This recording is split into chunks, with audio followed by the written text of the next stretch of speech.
Dans cette vidéo, nous allons voir en détail le type de sertissage sur courbe, avec le type de mitraillage écart entre pierres plus diamètre. Le principe consiste à incruster les pierres sur une géométrie de support permettant le calcul de leur répartition. Les courbes sélectionnées peuvent être ouvertes ou fermées. Cette opération doit s'exécuter dans le contexte de l'assemblage. Je lance le module sertissage depuis la barre d'outils SolidWatch. Choisissons donc le type de sertissage sur courbe et le type de mitraillage écart entre pierres plus diamètre. Toutes les informations de ce Property Manager peuvent être sélectionnées dans l'ordre que vous le souhaitez. Je sélectionne le composant sur lequel incruster les pierres ainsi que cette courbe 3D. J'augmente l'écart entre les pierres. Cet écart est pris par rapport au feuilletis haut ou bas de la pierre en fonction de l'option sélectionnée dans les options avancées. La première pierre est toujours positionnée centrée sur le point de départ de la courbe sélectionnée. Le sens, définissant le début, peut être inversé en cliquant sur cette flèche. Le calcul est immédiat et l'ordre est inversé.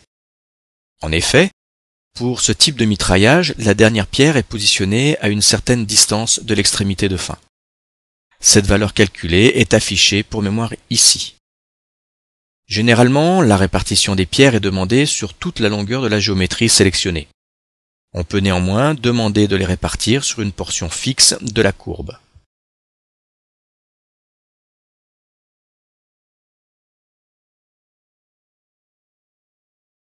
Je rajoute les deux courbes suivantes me permettant de répartir les pierres sur tout le flanc de la carrure. Notez que l'écart est bien respecté au passage des différentes courbes. La longueur totale étant prise en compte.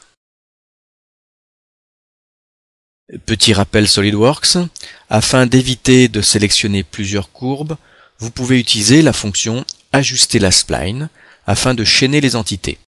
Dès lors, vous n'aurez qu'une seule entité à sélectionner. On choisit ensuite la pierre parmi une bibliothèque personnalisable. Par défaut, deux pierres sont disponibles, nous allons choisir pierre à facettes.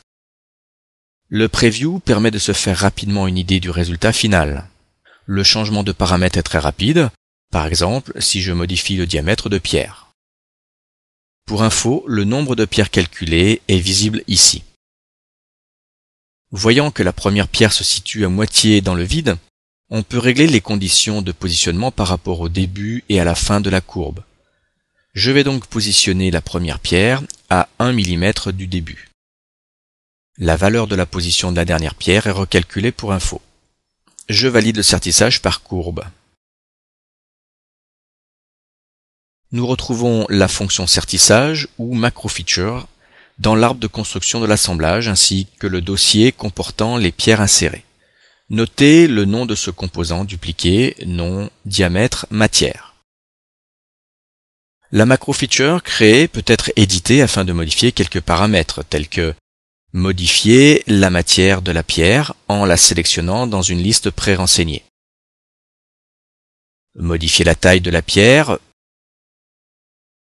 Changer la cote de décalage de la table par rapport à la face afin de faire ressortir un peu plus la pierre. Et si l'on souhaite afficher la couleur exacte de la matière, il faudra cocher la case correspondante, couleur de la matière. Sinon, c'est la couleur affectée au diamètre qui sera affichée. Pratique pour repérer par exemple sur l'ensemble d'un bijou toutes les pierres d'un même diamètre. Et si le nom de la macro-feature n'a pas été saisi au moment de la création, on peut également le modifier. Je valide.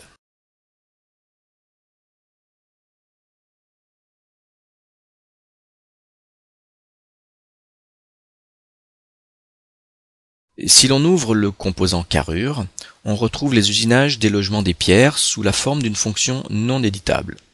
On aura une fonction par sertissage. La pierre a été dupliquée et comporte, dans les propriétés, toutes les informations en vue de la création de la nomenclature. Matière, diamètre, couleur, etc.